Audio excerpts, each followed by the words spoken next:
বিনা ছাদওয়ালা ফেরারি কিনবো।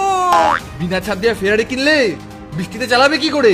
তাও ঠিক, তাহলে ল্যান্ড ক্রুজার কিনবো। দে দে আমাকে দে। নে নে খোর। কিছু একটা আওয়াজ হলো যেন। এই এই এই কলসি তো।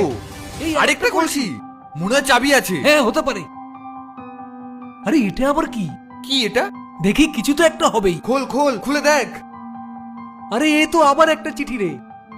সন 1887।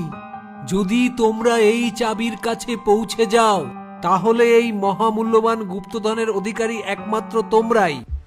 এখান থেকে ঠিক দক্ষিণ দিশায় 500 গজ এগিয়ে গেলে তোমরা একটি কুটির ঘর দেখতে পাবে। ওখানেই তোমরা এই চাবিটির তালা পাবে। তালাটি খুললেই ঘরের ভেতরে থাকা মহামূল্যবান গুপ্তধন তোমাদেরই। ও! এই দেখ দেখ, এই চাবি। এদিকে মনে হয়, বুঝলি তো? হ্যাঁ। এইদিকে 500 গজ। আরে আগে চাবিটা তো বের কর। এই যে চাবি। এই চল চল চল, এইদিকে এইদিকে চল। চল চল চল চল চল।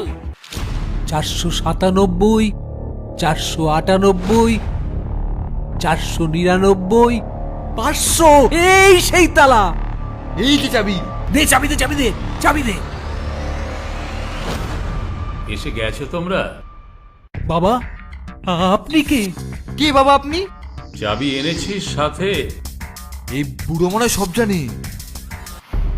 বাবা বাবা, আমরা জমিতে ট্রাক্টর চালাচ্ছিলাম, সেখান থেকে 1887 সালের একটি চিঠি পাই হ্যাঁ বাবা, গুপ্তধনের, এবং সেই চিঠি পড়ে পড়ে আমরা এখানে এসেছি। হ্যাঁ বাবা। বাবা, এখানে কি সত্যি গুপ্তধন আছে বাবা? বাবা সব জানে। বছরের পর বছর এখানে বসে এই গুপ্তধন আমি রক্ষা করে চলেছি। এর আসল অধিকারী তোরাই। যা, ঘর খুলে সব গুপ্তধন তোরা নিয়ে যা। সত্যি বাবা? চল চল চল চল চল চল। চল চল চল।